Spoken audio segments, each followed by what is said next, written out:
Hello and welcome. I'm Dr. Adam Dorsey, a psychologist in Silicon Valley, and I am the host of Super Psyched, a podcast dedicated to supercharging your life. Each episode contains fun, high-quality interviews with experts looking at psychology from all angles. Super Psyched is your tool to get more of what you want in your life and less of what you don't. Swimming can be meditative, and yet it can also be quite a lonely sport. As my guest says, when we are underwater, we are in a state of sensory deprivation. We cannot hear much, smell much, feel much, taste much, or see much. Instead, we are left to our thoughts, emotions, and sometimes our pain. It is a sport in which we are up and deeply personal with our psyches. And whether we swim or not, we can all learn a lot about life from this episode's guest. On this episode, we look at long-distance swimming and what it can teach us. And there is hardly anyone more suited to describing the sport than PH Mullen. PH estimates that in his life, he has swum over 75,000 miles. That is 3 times the circumference of the planet. He swam the legendary English Channel and did so in a very fast time. He even did a swim in South America that was about 89 kilometers. PH is also a best-selling author. He wrote Gold in the Water, which was praised by the New York Times and named one of the best sports books of 2001 by the London Times. The book explores the experiences of 2 male breaststroke swimmers who trained side by side and who ultimately competed against each other in the 2000 Sydney Summer Olympics. The book describes virtually every aspect of the sport, as well as how much physical and mental preparation it all takes. Again, even if you're not a swimmer, the life lessons apply to us all. And if that wasn't enough, PH has also survived lung cancer, and he had a significant portion of his right lung removed.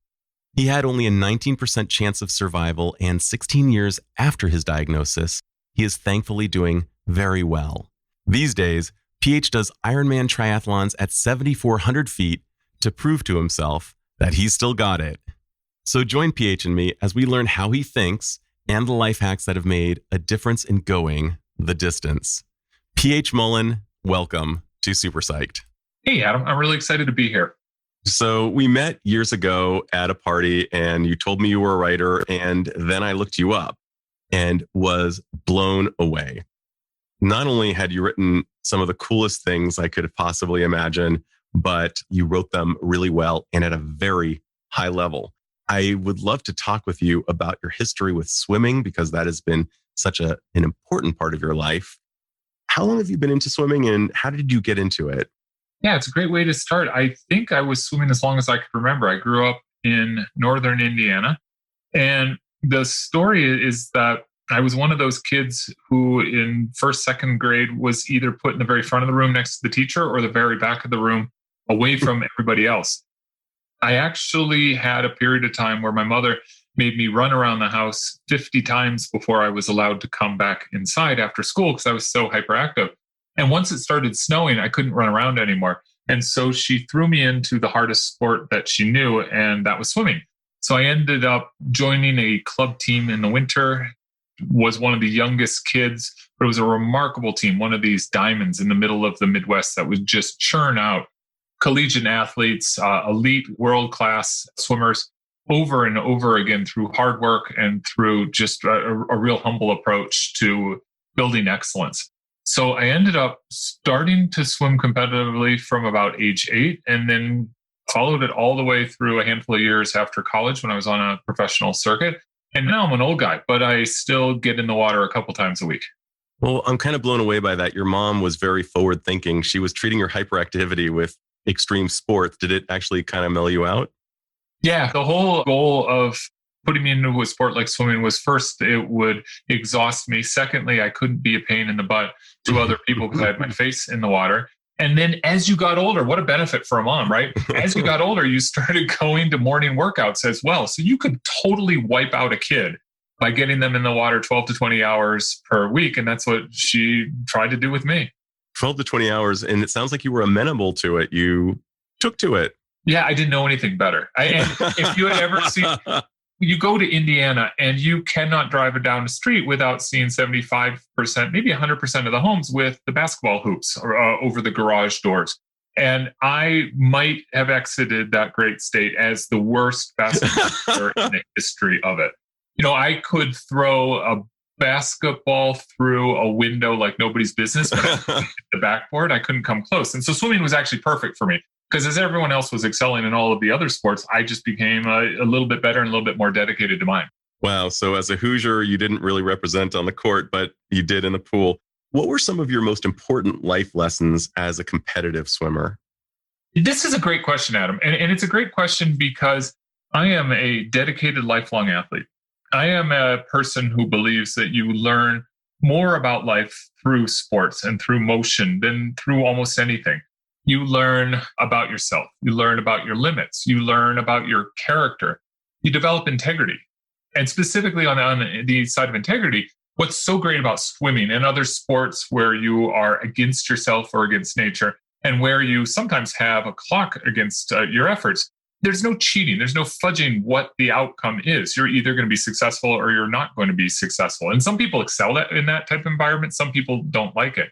I really never liked team sports in the sense that you couldn't quite tell who was responsible for the success or failure in a soccer game or in a baseball game or in a football game. In swimming, I could win a race in a dual meet and everyone could slap me on the back, but I was really mad at myself because I had not achieved the time that I had set out for myself. Similarly, there's been too many races to count where I've gotten last and it felt that they were some of the greatest athletic achievements that I have had. So you ask, what have I learned and what are some of the things that I've taken away?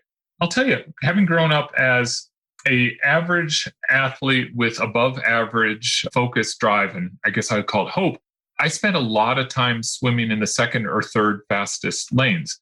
And what that gave me was this incredible ability to understand how to measure my own success, not against other people. And I think that that's a really good skill, especially as we all get older.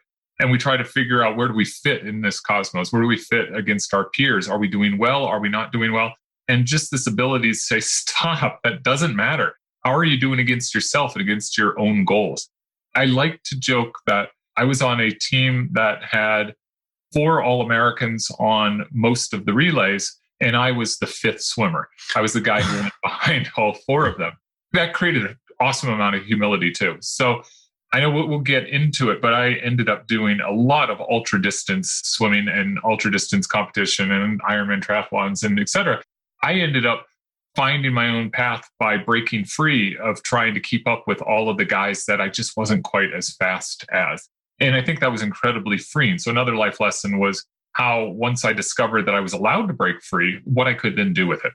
Brilliant. And I find myself thinking about Benjamin Franklin and his ability to just be willing to be humble.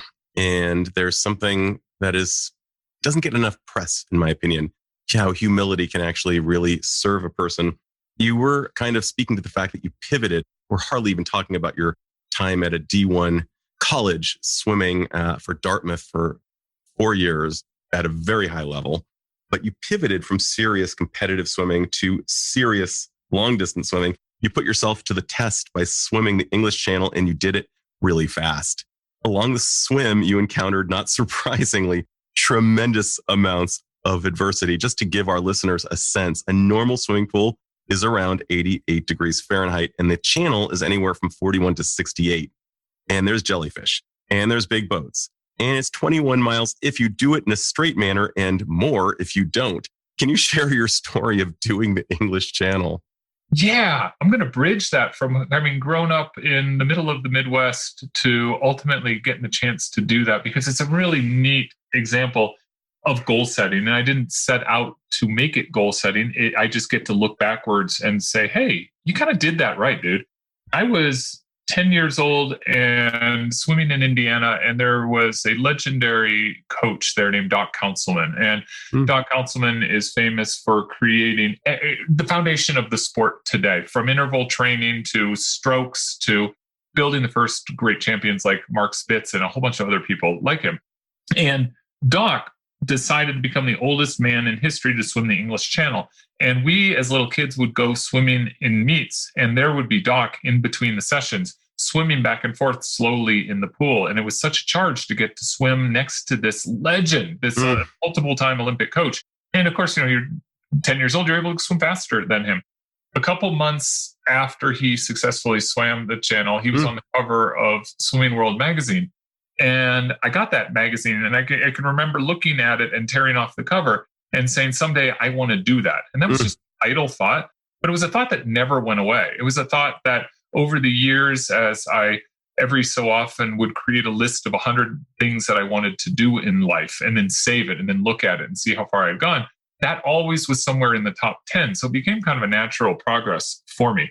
So fast forward, I was a good enough swimmer to swim in college. I was a good enough swimmer to get recruited. I wasn't a good enough swimmer to make it my life. And I was really fortunate for that because I knew it early enough that I had the opportunity to choose a great school to go to for an education. And I ended up picking Dartmouth for that. And swimming was just a really important part of my life once I got there, but it was not the thing. So my story is really kind of funky and kind of simple. I'd had this goal. I had embedded it into my brain years earlier. I swim at Dartmouth. Nobody is going to think that that's a powerhouse school in this particular sport. And in my case, I ended up having a pretty hard accident when I was in college. During a fraternity initiation, I broke my back. Not in a way that would leave me in traction for 2 years, but in a way that put me out of the sport for 2 years. And left me extremely bitter and extremely frustrated and really angry at the whole world.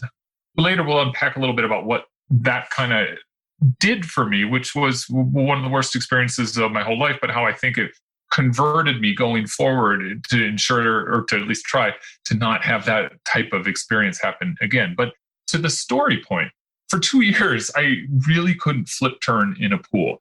And I started swimming in the Connecticut River as soon as it was warm enough to get into it in New Hampshire, right near Massachusetts and Canada as our bookends. And I would swim back and forth, being able to do it, being able to love it, being able to sense and touch the water in a way that really was great for me because it had no clock, it had no competition, it just had the freedom and the essence of what sport was. Fast forward, I got out of college, and now I was pretty much hooked on this long distance concept because I knew I could do it. I knew I wasn't going to get, overwhelmed by a school of minnows coming after me.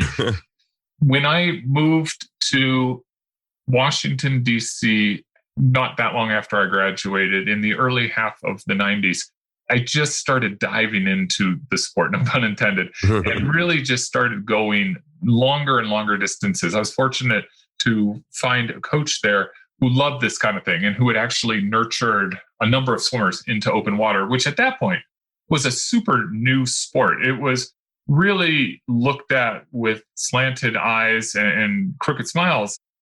Nobody was really doing this. People who did were considered oddballs. And today, fast forward, 10K is an Olympic sport.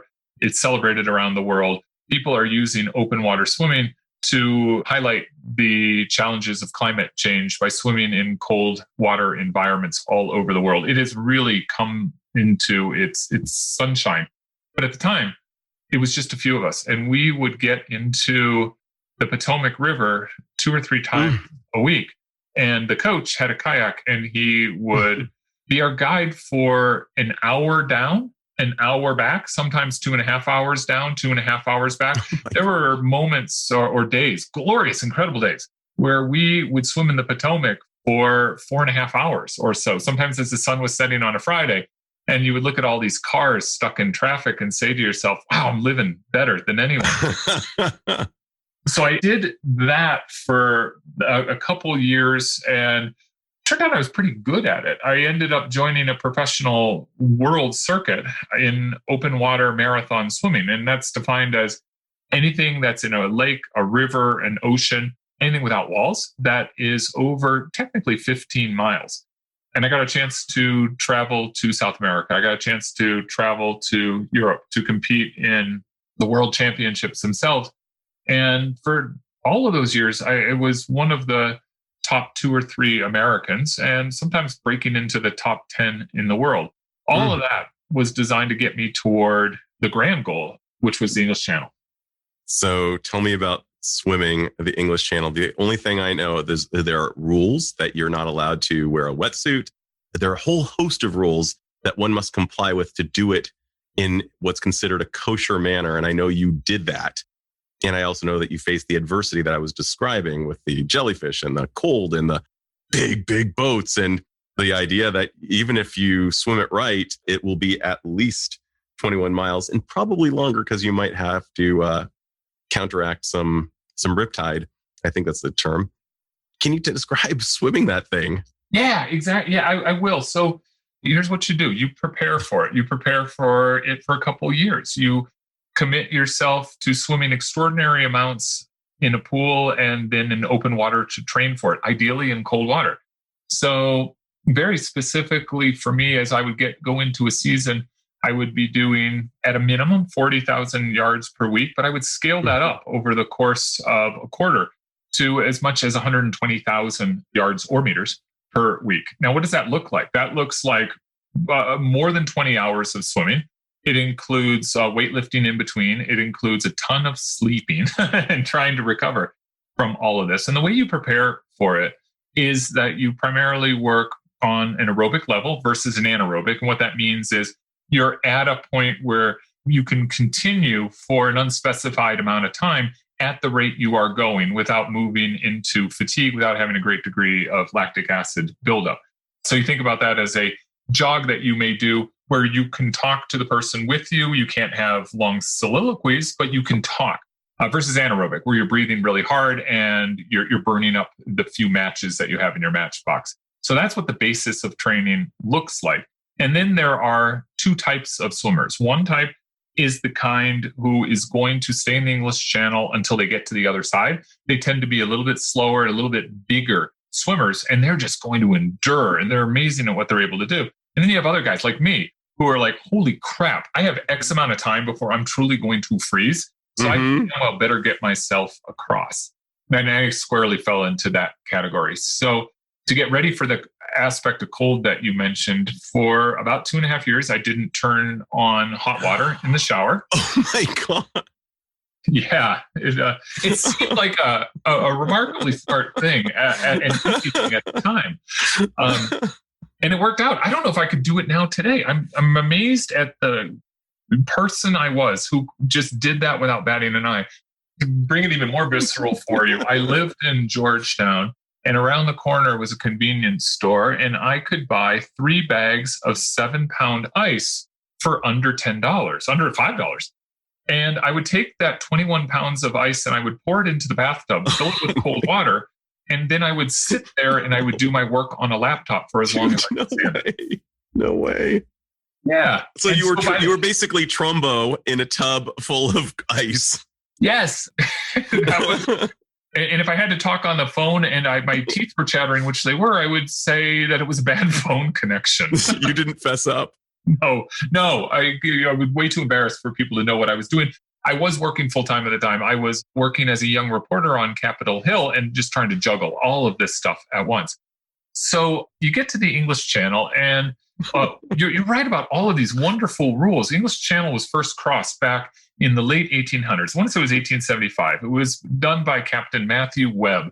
He did it breaststroke. He wore a 2-piece or a 1-piece suit that was made of like cotton, something that today would just weigh you down and sink. He would eat meat and broth as he went across, and it took him, I think, a little bit under 24 hours. That man was a hero. That man was feted from one side of England to the other, all of Great Britain and even all of Europe. There were comic books written about him. There were, I want to say, even plays done about the heroics of something that nobody thought mankind could ever do. After him, nobody swam it for a while, but then there started to become a pattern. And an American, Gertrude Ederle, the first woman to do it, crushed the world record by, I think, over 2 hours and maybe 2.5. And when she finished and came back to America, New York had a ticker tape parade for her. This was the type of imagination that the English Channel captured.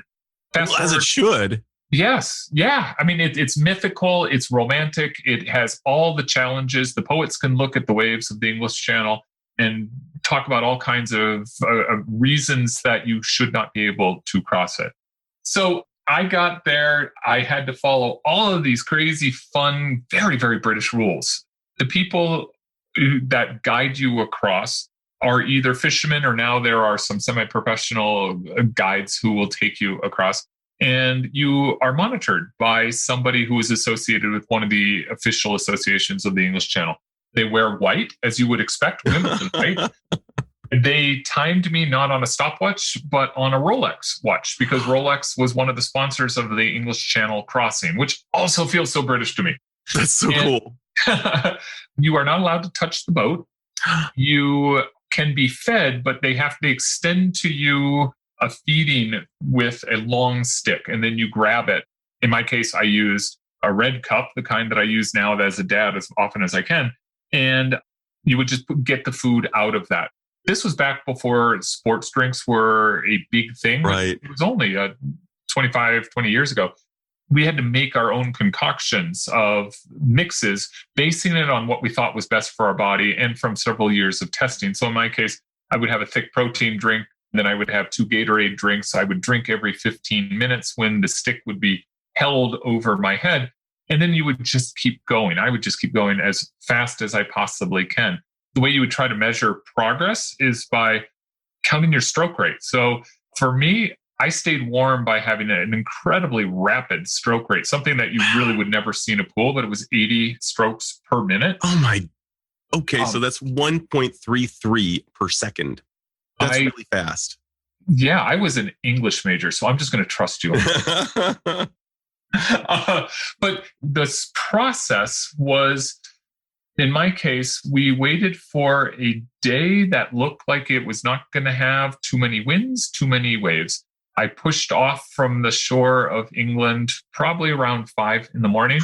and struck out in the dark with the sun then rising over the next hour.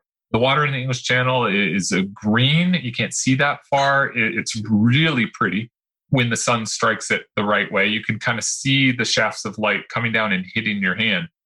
And in my case, my goal was to get across as quickly as possible. I had a goal time. I had a ranking that I wanted to hit. I was extremely mechanical and purposeful about what I was trying to do. So every 15 minutes, because I was burning a ton of calories and trying to buzz a straight line, that drink would appear for me, or that food, a fig Newton or a banana would appear for me. I would take it in one arm. I would stroke on my back while eating it. And then I would flip back onto my stomach and continue. No talking, just going. A detail of the English Channel is that the tides are extremely strong. And if you are one of those slower swimmers who is willing to put in the time to get across, no matter how long it takes, you'll probably go on 3 tide cycles. And if you look at the map, it looks like a tremendous zigzag back and forth. You go north, you go south, you go north again, and then you land on the shore of France. In my case, my line is almost straight across because I was able to get across in 2 tide cycles. And I was a strong enough swimmer that I didn't get pushed back and forth. The finish for me was remarkable because I was right at the end of that second tide cycle. It took me a little bit under 8.5 hours. If I had missed that moment in time of getting across before the third tide cycle started, I very much would have been propelled for the next probably more than an hour and probably another 2 or 3 miles. So there is like this clock ticking down on you getting across. The 8.5 hours at the time, it was a good time. I did not hit my goal. It left me as the 4th fastest American, and I was the 11th fastest of all time. Wow. And I was disappointed. This was really hard for me. I did not go back and celebrate this. I had to work through the whole process that I had set a goal, and then I had to accept my failure of the goal, and then I had to feel good about what I had accomplished despite my original hopes. During my swim, I had read so much about the English Channel, and somehow I missed the article that there were jellyfish in the English Channel. And so I had been attacked by jellyfish in multiple swims. Like I said, I had swum around the world. I had done the world's longest professional swim, which was 59 miles. And by the way, you're just saying this as a throwaway, but let's just say that for a minute. You did the world's longest swim? Longest competitive swim. Yes. In Argentina on the Rio Paraná. And it was 80, I think it was 88, 89 kilometers, which translates to that 57, 58 miles. Unbelievable. Yes, that was a long day. I got my money's worth on that plane flight.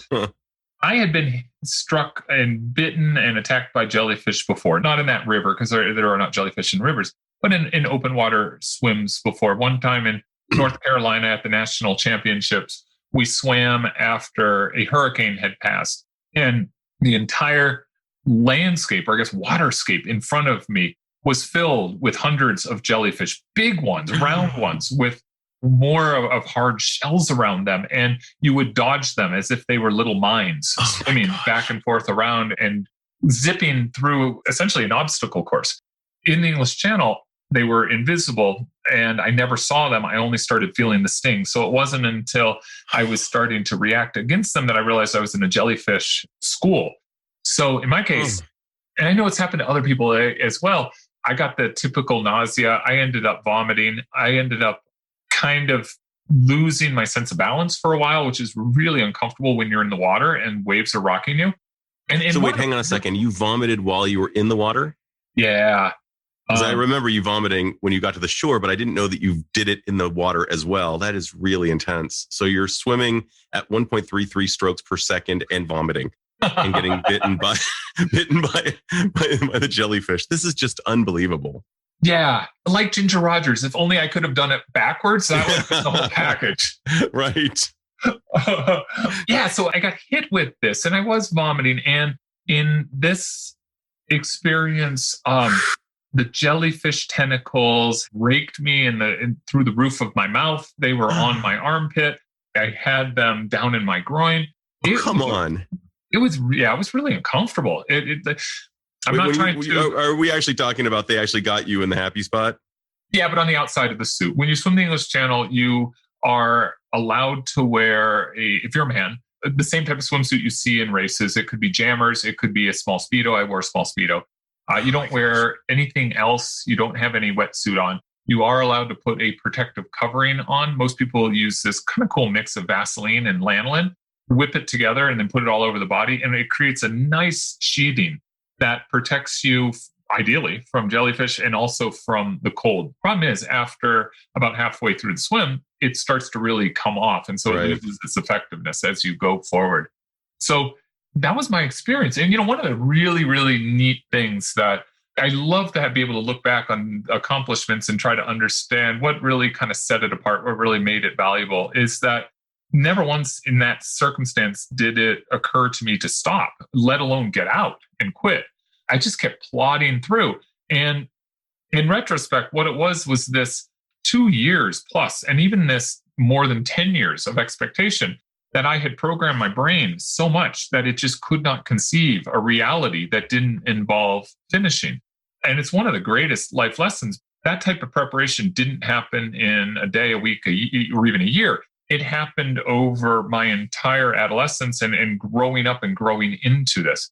So by the time I was put into a spot that left me somewhat challenged, it wasn't a challenge, if that makes sense. And I've tried to use that life lesson going forward and trying to understand how can I apply that in different ways? How can I, program my brain to think in a certain way so when it is challenged, it has a response? And how can I also build in some flexibility, even in that sense of, rigidity? Mm-hmm. So I kept swimming. I got better. My head eventually cleared.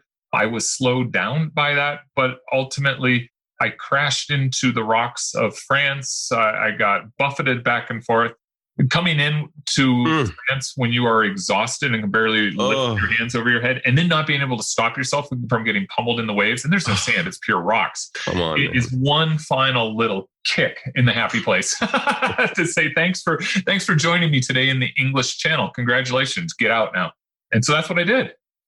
And so you did. And I recall there was an article that I wasn't able to find this time, but that you did a little dance, vomited, and then I imagine, take a token of a pebble. I think that's customary. Is that correct? That is. You have such a great memory. I'm so impressed by that.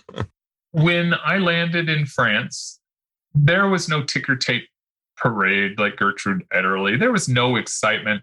I landed there ready for the whole world to stop for a moment on its axis and applaud me.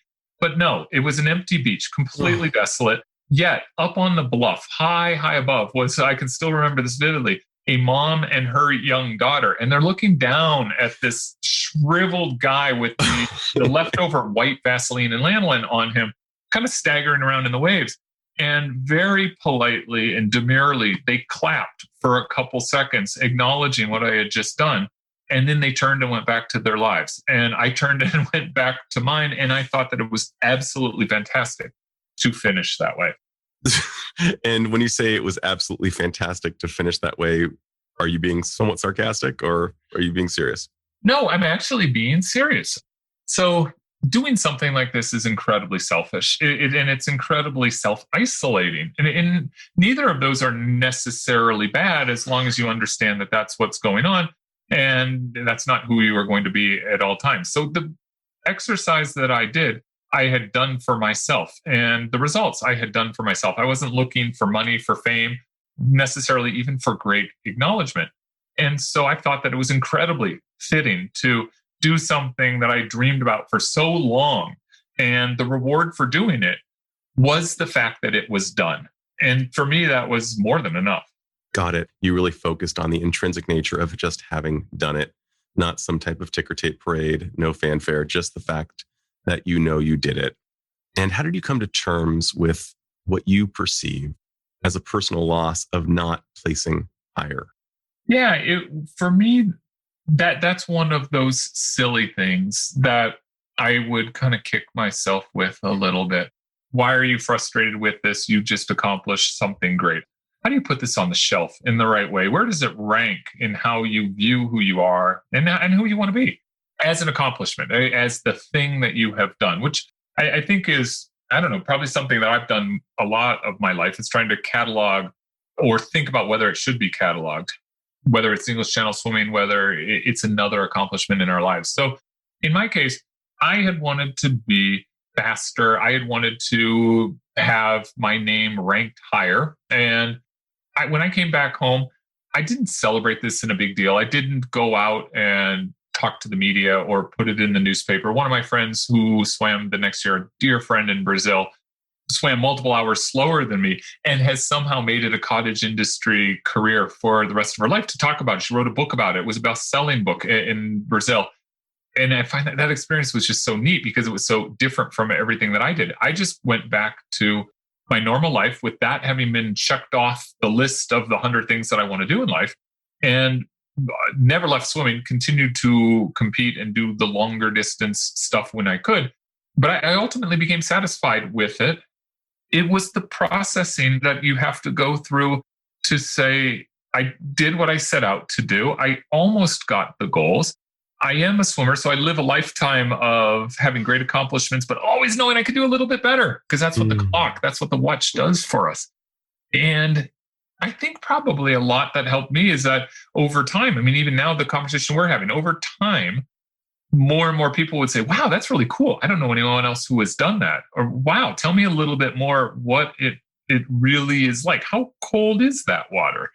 And that has helped build up over time a nice sense of this being a piece of who I am.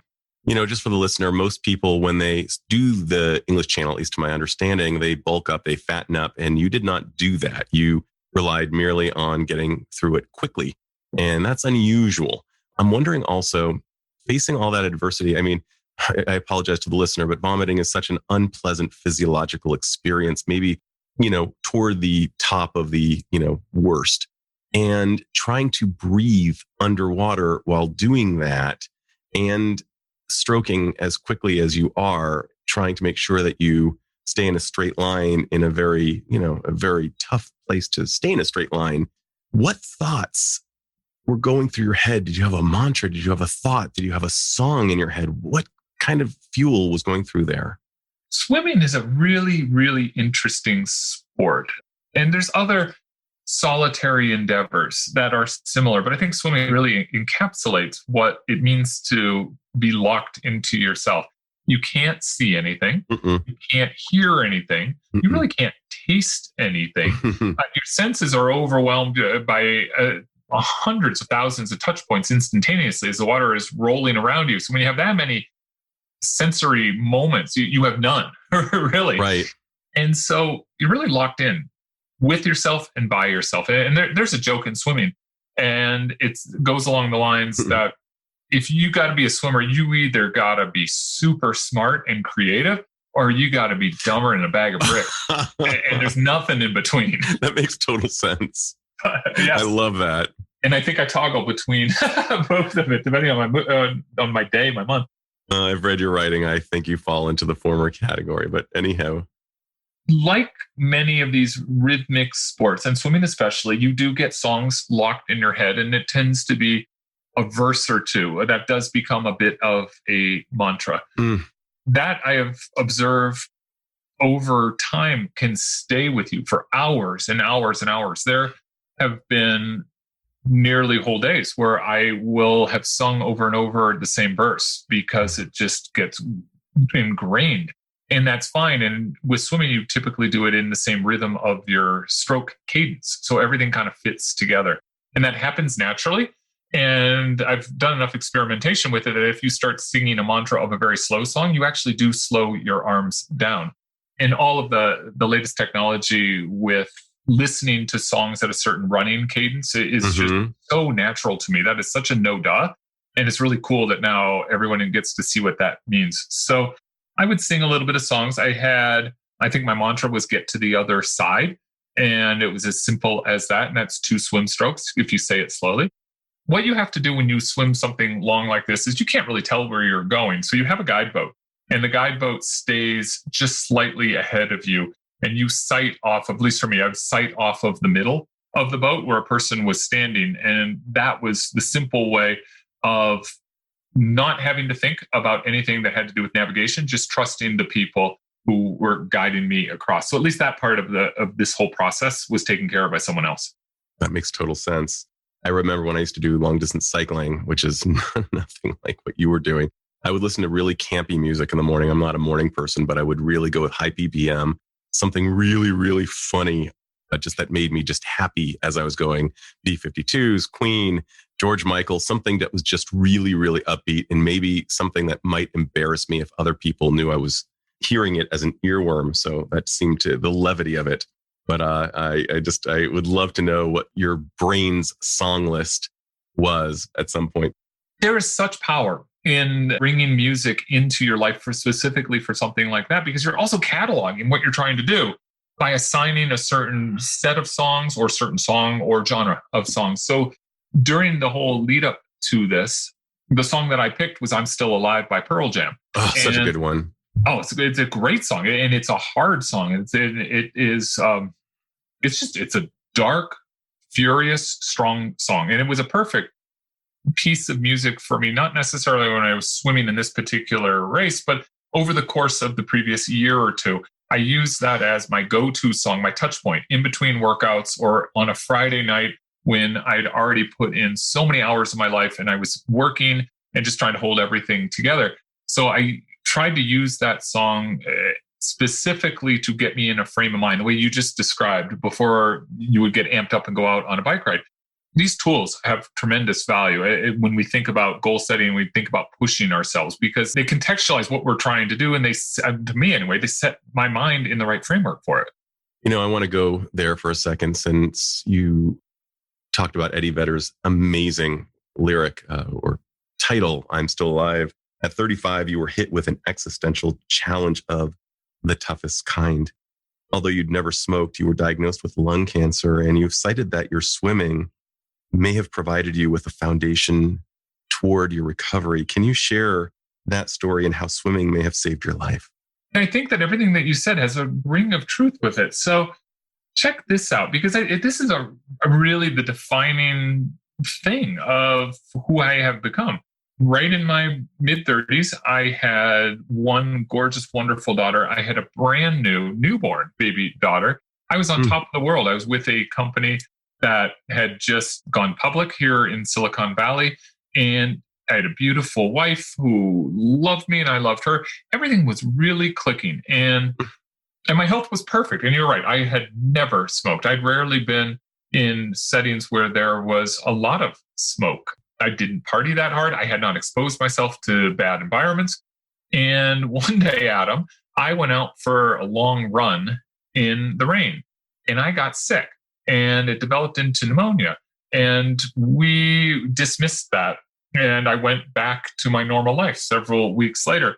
And almost immediately, I got pneumonia a second time. And for someone in their 30s, getting it once is a little bit weird. And I should have paid more attention to it. Getting it twice is just crazy.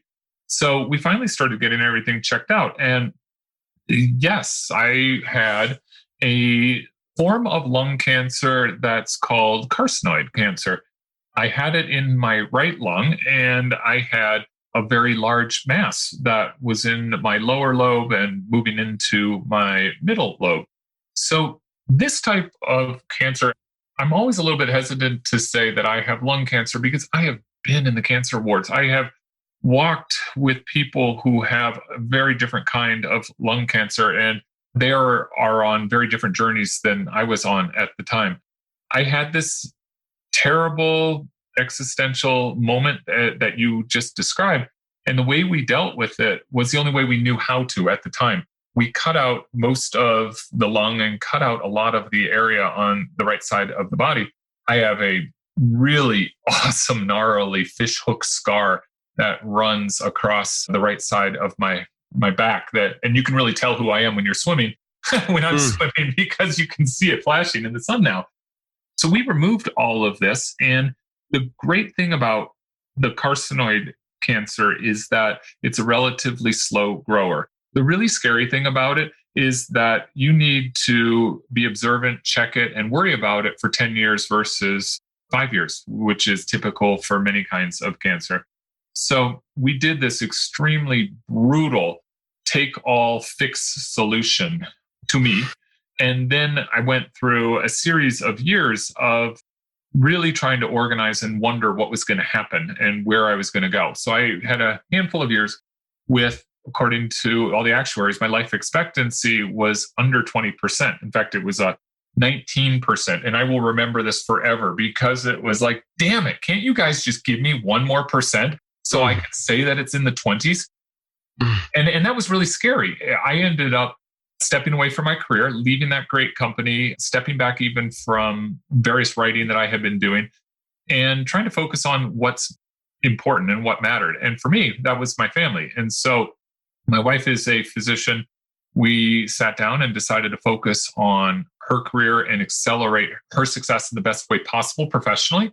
And I stayed home with the kids and helped raise them and really tried to develop a two-parent family. And it's not that my wife was not there. She was there every single day helping the kids and everything else. But we really balanced this. And that gave me a chance to be at home, to think about the family, to focus on what we considered core to our little lives. Is because you and I met in 2008. So you were 4 years into this, not knowing the next 6 would come. Yes. And did I seem happy at that time? You seemed happy and you seemed somewhat serious, like sober. There was a sober quality. You introduced yourself as PH, and I'm a writer, and I wanted to make some kind of joke about the fact, oh wow, you're PH and you're also a swimmer, and wow, isn't that funny that PH is in water and you were surrounded by that? And it was just a sincerity as well that I don't find in a first meeting very often that accompanied you and that compelled me to want to get to know you better. Oh, that's really nice. I probably was serious because your jokes weren't that funny. It could be that. That could easily be that. So after cancer, you continued as an extreme athlete, and with several of your, a large portion of your right lung gone, you completed triathlons. Can you talk about that? Yeah. To answer that, I'm first going to tell you a story. So in the days when this diagnosis happened, a diagnosis like this doesn't happen in a single moment. It happens over 2 or 3 x-rays, MRIs, doctor checks, increasing worry as you move more and more into the realms of specialists. And by the time the final phone call came, we were pretty damn scared because it was real now. And my wife could know exactly what that means because of her profession. When I got this phone call and hung up the phone and my doctor said, this is what you have, this is what it looks like, this is how serious it is, I distinctly remember having an incredible rush of adrenaline and running out of the room and running into the kitchen. I was by myself. And as I was doing that, I was overcome unexpectedly, completely out of the blue, with the greatest feeling of joy that I'd ever had. And it sounds like complete BS, but it wasn't. It was so core, so genuine. And my thought process was, I am exactly who I want to be, doing exactly what I want to do. And if this is it, then I did it right. And I held on to that feeling forever. I hold on to that feeling now. And I know exactly where it comes from. A while ago, when I was talking, I told you that I couldn't swim for a couple of years in college because I'd had this back injury under really nasty circumstances where it was an initiation. Somebody hurt me intentionally. And I was really, really bitter about that for years. I became a different person. I went into a dark hole for a long time, even once I emerged, and I didn't trust people. And I just didn't like who I was. And I had reflected on that over the years. And so when this diagnosis came and I found myself emotionally saying, wow, this is horrible, but at the same time, there's no regrets if this journey ends in the weeks ahead. I compared and contrasted those two emotional events in my life, and I made this enormous commitment to point myself in a different direction and not fall back into the hole of frustration and despair that I had been when I was in college. And I held true to that. So as I went through this diagnosis, as I tried to work out all of the different fear factors with these little babies that I could hold in my arms, now, a lot of what I did was try to focus on positivity and try to focus on joy and try to focus on optimism and try to focus on particularly flexibility and adaptability. So as I began to recover, I would go to some of these meetings for cancer survivors, and I felt really uncomfortable there because I felt like I was in a different position than many of them were. I had had this insane background of grinding physically. I knew what physical pain was like. And it wasn't just jellyfish in the armpits or mouth. It was about putting yourself at the edge of exhaustion for days, weeks on end. It was moving yourself almost to the point of passing out in a single workout in order to try to build yourself up. I had that whole athlete mentality and that whole willingness to grind and to suffer in order to succeed. And so I wasn't the right fit for those type of nurturing, super helpful collective experiences, which tended to be really kind of sad and really challenging for so many of us. Instead, I went back to my house and I put on my running shoes and I started trying to run around the block, which I'd never done before. As I recovered, the single greatest swim I've ever done. And this is a guy who over a lifetime has probably, I think I counted, I've gone around the equator about 3 times if I were swimming. Wow. I know, right? It's super long. It's 72,000 miles or so, 75,000 miles. That's just a lot. Insane how many miles from age 8 until today that I have done. But the most important lap and the hardest lap I ever did was in this little cabana club at the San Jose Swim and Racket Club. After I was sick and after I had this incredible surgery, I swam a single lap and I had to stop 4 times to get to the other side. And I was able to do that, but I could put my foot down and I could stand up and I could gasp for breath. I could quiet myself and then I could keep swimming another 3 or 4 strokes and then gasp again and then try to do it. And I got to the other side and I said, okay, that was the hard one. And every one after it is going to be a little bit easier. And so I started getting back into swimming. I laced up the shoes, like I said. I had a bike, but I blew the dust off of it and figured out what it was like to try to ride a little bit. And I moved into triathlons. I did this in part because I wanted to show those people in the room who couldn't go out there what could be done. and what it would look like to go after something super hard like an Ironman. So I did my first Ironman in 2008. I did another one in 2011. And then the most recent one, which is embarrassing to say was 7 years ago, was in 2013, but I capped it off doing the Lake Tahoe Ironman.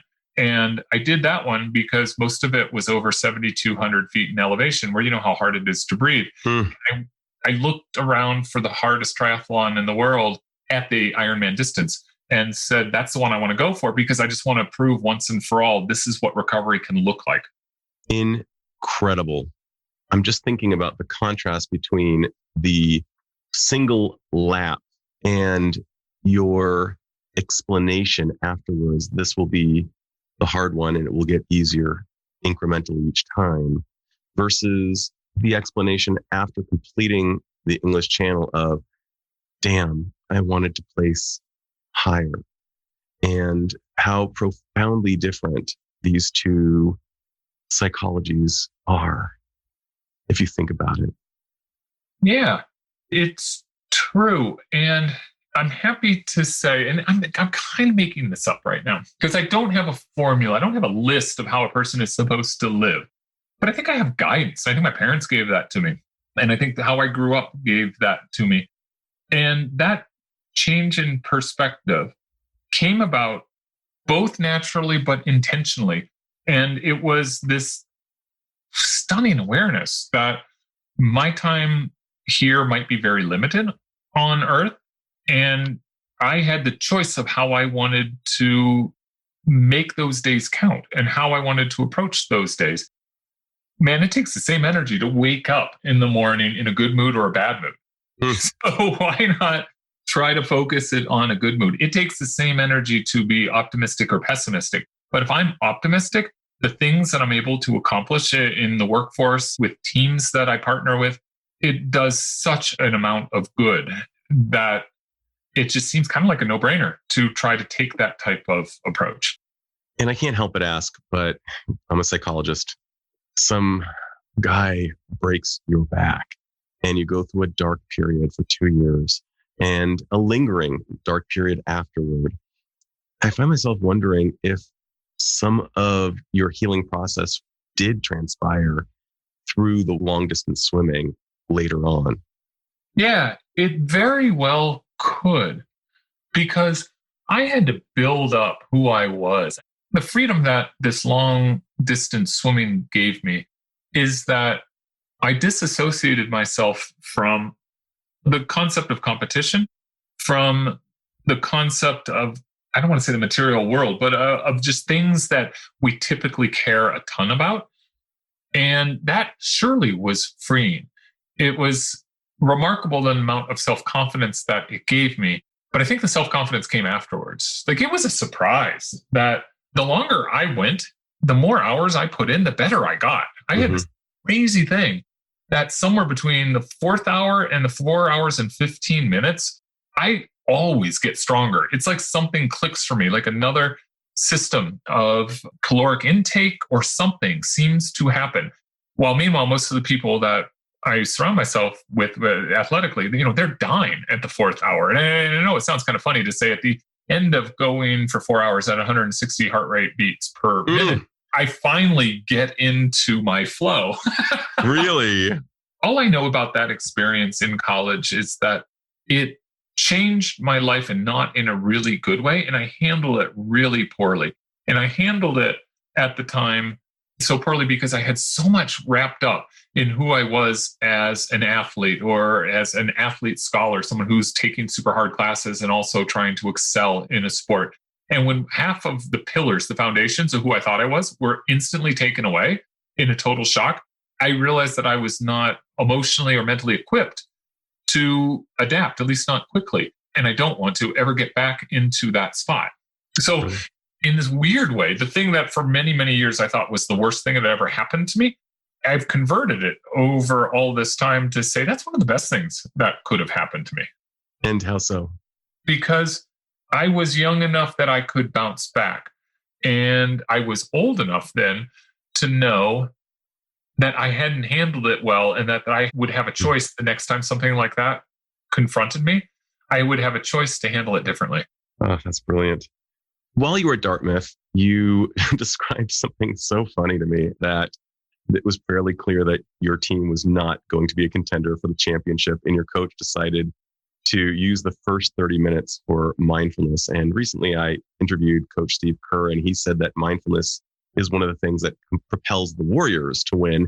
And that has also been true in your experience, mindfulness and meditation being part of the formula for your success. I was wondering if you could tell that story about your senior year as a swimmer, as well as the role that mindfulness and perhaps meditation play in your life, as well as how it may buffer your competitive athletic show. I had never heard of mindfulness or flow or meditation till probably I was in my late teens or late 20s. This was not a thing. And now it's so funny because with all of the apps over the past half decade that have come out, from Calm to 24 others, I just chuckle to myself because I say, well, where have you guys been? Why is this a big deal? Adam, this is such a cool story. So I told you earlier, I grew up in the middle of the Midwest. I grew up in South Bend, Indiana, a mile from Notre Dame. I could hear a touchdown being scored, but it was a blue-collar town. It was a town that was still under the shadow of Studebaker having risen to glory and then having gone out of business years before I was born. And what I'm trying to say is this is not the West Coast. Right. Somewhere around age 12, 13, whenever it was, we, in my little local club, had a psychologist come in, and no one even knew what a psychologist was. And for the course of several weeks, once a week, she would talk to us about how to visualize. It was my first experience with visualization.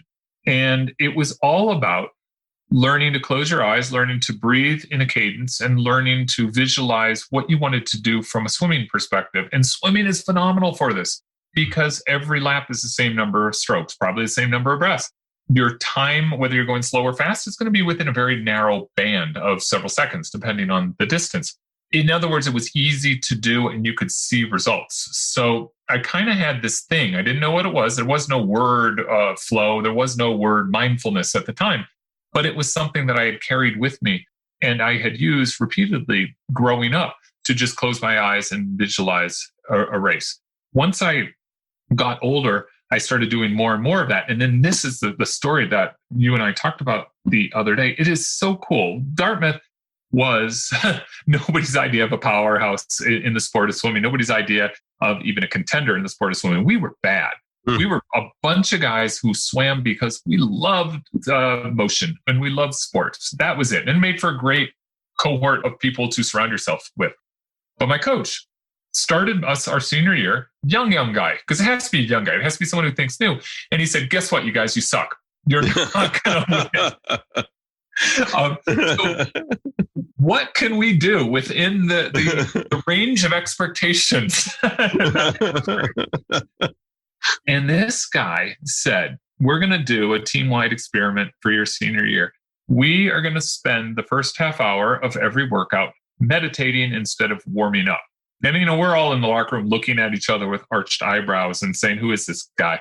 And how do we get rid of him? But what he did was play the same 25-minute tape of forest sounds over the speakers inside the pool.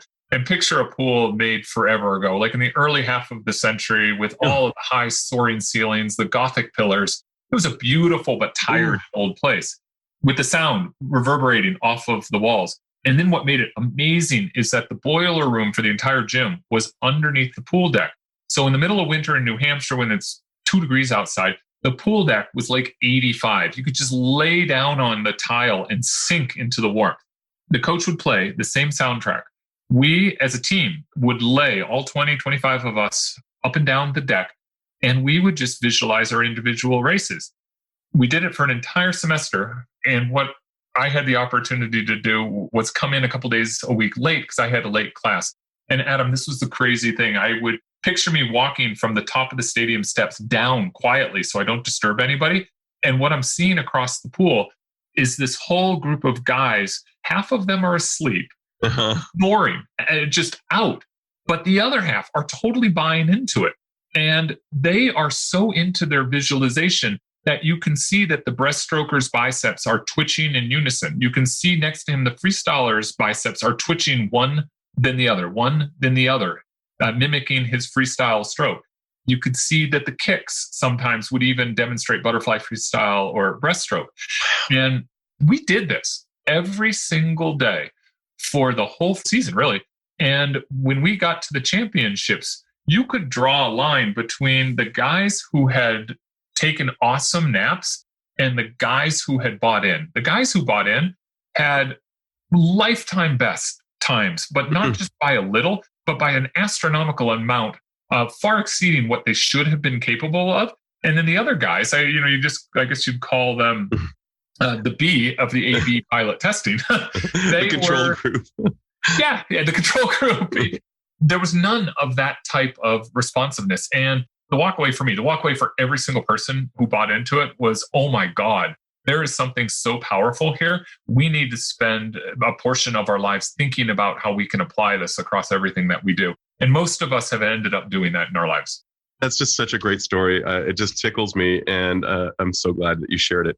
You're a best-selling author and a journalist for many big magazines and newspapers. And I think you're an amazing writer. I loved your book, Gold in the Water, about the 2000 men's Olympic breaststroke swimmers, particularly two of them out of Stanford. But in that book, you describe the sacrifice and training to which the swimmers subjected themselves. The training included about 7,400 miles during training, which was coincidentally the same number of miles from Santa Clara, where they were training, to Sydney, Australia, where the Olympics were held. You came to know the training of the Olympians very intimately. And I was wondering, what were some of the things that surprised you when you learned about their hurdles? So the context of this is that I was able to write this wonderful book. And I was able to get into the heads of a group of people who were chasing the Olympic dream. This was for Sydney in 2000. They trusted me and they bought into me because I had all these bona fides of all this long distance swimming I had done. I was able to walk into the pool with these guys who were number 1, number 2, number 10 in the world and say, yeah, that's pretty cool, guys, but I'm one of the fastest English Channel swimmers. And say, whoa, tell me about the jellyfish. That's awesome. Yeah, it worked out really, really well. And so I wrote this book with a subtitle called Ordinary Men and Their Extraordinary Pursuit of Greatness, or similar. And that subtitle means everything to me because I was the ordinary kid swimming fifth in my lane growing up. I was the ordinary college swimmer meditating on a deck because I wasn't going to win any dual meet competitions. I was the guy who gave up the competitive pursuit for the self-awareness pursuit of swimming these ultra long distances. And that was what I sold to this group. The concept that I was going to recognize how ordinary they were and how extraordinary their dreams were. And they gave me license for a year and a half to get into their heads and follow them really intimately on their journeys. And the trust that they gave me was incredible. And I do think it was based on the fact that I was a swimmer. It was the fact that I was coming at them with full transparency. And what I said to them to get this type of access repeatedly, I said, you are not going to like everything I say about you, but at the end of this book, your mom is going to be so proud of you. That was the deal that we made. And each one of them, they looked them in the eye and we shook hands. And that was how I had the chance to get into their world. So what I did was I followed the group that was primarily out of Stanford. And there were some well-known names that were both direct athletes and also somewhat indirect. Dara Torres was a big one. Tom Dolan, who won several gold medals. A handful of other names that you would know. But in particular, there were two swimmers that were breaststrokers coming out of Stanford, Kurt Grote and Tom Wilkins. Kurt Grote was the defending world champion in the 200 breaststroke. Tom Wilkins was an upstart, 3 years, maybe 4 years younger, who was just learning how to apply his heart and his fierceness into speed that could result in world-class domination. And one of the remarkable things, and the reason I wrote this book, is because I was standing one day on the deck watching them swim, and I was watching in a practice in Santa Clara, California on a sunny afternoon, the number 1 and the number 2 breaststroker in the world swimming side by side against each other. And when they touched and finished, the older one, Kurt Grote, turned to the younger one and proceeded to give him tips on how to be better and how to be faster. And it was such a small moment in time, but it was also such a staggering statement about Kurt and about Tom as well, that they could do that when shortly thereafter they would surely be competing for a spot on the Olympic team. Watching that, I decided I needed to write a book to try to figure out what all of that meant and what pursuing greatness really looked like. That is so touching, that interaction, so much generosity. It really represents the best of what a human could be in that moment. And you captured that so well. And that would have surprised me as well. Sounds like that touched you and really meant a lot to you that he would do that for his teammate, actually to his competitor. Getting to know this group of people was one of the richest experiences I've had. And getting to put on your hat, the psychology hat, right. And try to think about what are the motivations, what are the setbacks, what are the personalities, it was really a gift to me to understand this.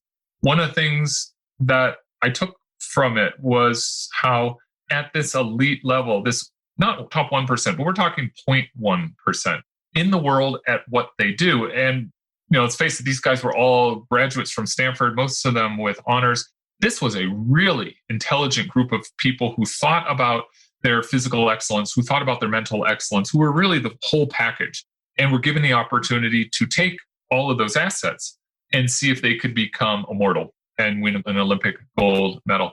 To have that chance to see how they developed their skills left me with, I would say, some of the strongest tenets that I have now in the business world. I'm now a marketer. I work with large companies, small companies. I do a lot of startup work, and I like to bring companies from nothing into something amazing and scale them and hyperscale them.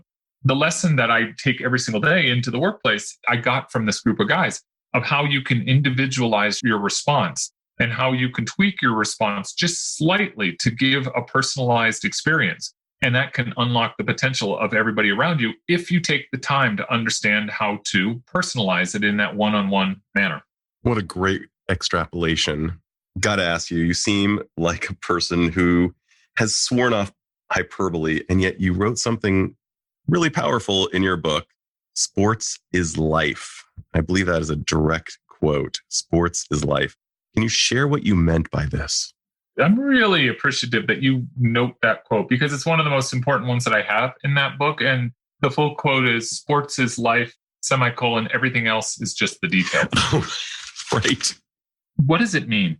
It means that in the heart of competition, you get to see who you are.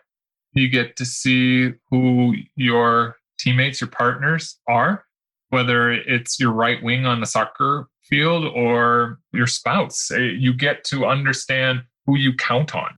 Sports is life to me means that you get to examine what your own life is like under duress, when you get kicked in the teeth and you have a massive setback, what it's like when you have incredible triumph, how you handle that, how you manage that. I think sports and competition can teach us more about how to be successful in the world than almost anything else. I personally, in the working world, if I am hiring for somebody who has a sports background, I will look at them closer because I know what they've been through. I know how they evaluate success or failure. I know how they like to achieve their goals. And that's different than winning. It's achieving their goals and how they're able to probably organize their goals as well as, everything that they do in life. So to me, when I say sports is life, that's what I mean. Being able to really explore our fuller, truer selves. There's a fancy term in psychology. It's called ipsative, and it's basically not measuring yourself against the norm or a general population, but measuring yourself against yourself. And that's what I hear you saying is sports is life, and not going up against LeBron and saying I should be as good as that because LeBron is the best ever, pretty much. He or Michael Jordan, depending on who you're asking, but they are the two most amazing guys. And like to be the best you can be. And I think that we get lost when we try to measure ourselves against other people. I think you're really on to something with the sports is life idea. And especially as it relates to the ipsative notion of measuring ourselves against ourselves. I spend a lot of time doing individual sports. And as we get older, all of us, if we stay athletic, if we stay sportive, by nature of what life looks like, we become more individualized. It is so much harder after age 40 to find a soccer team than it is to go out for a 3-mile run, right? It's that simple. And at the same time, we're physically decelerating and we're losing some of the capabilities and strength that we might have had in our 20s. That's just a natural part of aging. Where am I going with this? It's this sense of working within yourself, accepting yourself as the one that you are trying to impress. Do you remember several years ago, Matthew McConaughey gave that Academy Award speech? I was just thinking about that. Yeah, he said that he grew up always trying to impress one person, and the one person is himself 10 years from today. Right. He knows he'll never be able to do it.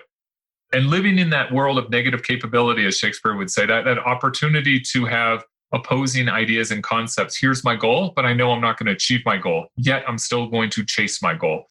A really great place to be in. Love that. Well, I've got to ask you, my second to last question is this. The life hacks that have actually made a measurable change in your life. What's one that comes to mind? I'm fairly regimented in how I manage the day and how I manage the week. There are certain things that I want to accomplish before the end of the day. And I'll be pretty programmatic in getting through them. I try not to let things fester for too long. I try not to move lists onto the next page and come back to them. And I think that type of generalist structure has been really pretty helpful for me. I try to balance all of the lifestyle. I have a symbol that I do with my kids who are now young women of just making my fingers into a triangle, and it's body, mind, and soul. And there is this constant checking in or recognition that we have to balance all three. And this isn't necessarily an investigation into spirituality or religion. It's a concept of balance and a concept of making sure that we're taking care of all parts of us. And I would say that is a hack. It's worked fairly well. To date, the kids seem to have embraced it. I think that we kind of live our life with that type of flexibility and adaptation of thinking, how does this apply to the body? How does this apply to the mind? How does this apply to the soul? And we check often and make sure that we're living a life of intention, a life that has purpose. I do think that it's important as a hack to have some type of North Star of what you're actually shooting for. I'm often not directly pointing at the North Star in the way I want to, but knowing where it is and knowing where I need to go is a super important part of me. You know, I love what you're talking about, the body, mind, and soul. And kind of also you're kind of parenthetically referring to the paradox of structure, that in some ways we're better able to be creative in the face of structure, that we need that structure. And I love the idea of this. I was imagining various geometric formations of your triangle when the body, mind, and soul, when one of them is, you know, kind of not sufficient, what it could look like visually in one's mind. And that could be a really good teaching for your children just to be aware of on their dashboard of life. I think that's a really great gift from you to them. A couple that I use in the working world, but they actually apply to life, that have been super helpful over the last couple years. I mentioned I do a lot with startups. I do a lot with large companies. And the common intersection is that I'm a marketer and a growth builder. And I really like trying to unlock the value of the team that I'm working with. And I really like scaling and growing. And so a couple of these sayings that become guiding lights that I make everyone have to listen to and follow include this: 0 to 1. The hardest work is always going from nothing to something and just getting it started. Another one is I love that. Activation energy is really tough to muster, but keep going. Okay, I'm going to steal that back. Activation energy. I like that even better. But another one is +1. And everything that I try to do, I try to purposefully and intentionally have a secondary use of it. And in the working world, this is incredibly, incredibly important. So it can be as simple that if we do a podcast like right now, it gets transcribed and becomes a blog. That's a second artifact and a second tactical result of the one effort that we did. The other thing that I really liked more, one is what's the risk of doing it? What's the risk of not doing it? And I'm constantly checking that. My God, what's the risk of cleaning the kitchen versus the risk of not cleaning the kitchen? Totally. What's the risk of going out and starting a company? What's the risk of not starting a company? And another one is that I really, really, really spend a lot of time thinking about a status or a situation today, whether it's a program, a department, a new idea, and say to myself, if everything goes perfectly, what's it going to look like in 5 years? And from that, I get a perspective that I think is based in optimism and helps me conceptualize what can be if we start putting into place all those things that need to happen. And I think that last one might be the most important for me, because looking at something and imagining it in the best possible way, if everything clicks, is a phenomenal way to kind of move forward through the days. I love those ideas. So your life hacks in many ways are cognitive frameworks that really act as compasses in your life. Yes, they could be. They probably are, because, they have to, that type of cognitive clicking always needs to be simple. It needs to be straightforward, declarative, and you need to be able to expand it in various ways in order to make it multidimensional enough to use in various facets. I'm thinking about you just so courageously swimming across the channel. And folks, if you want to just see something that'll blow your mind, just check it out on YouTube and see what this thing is all about.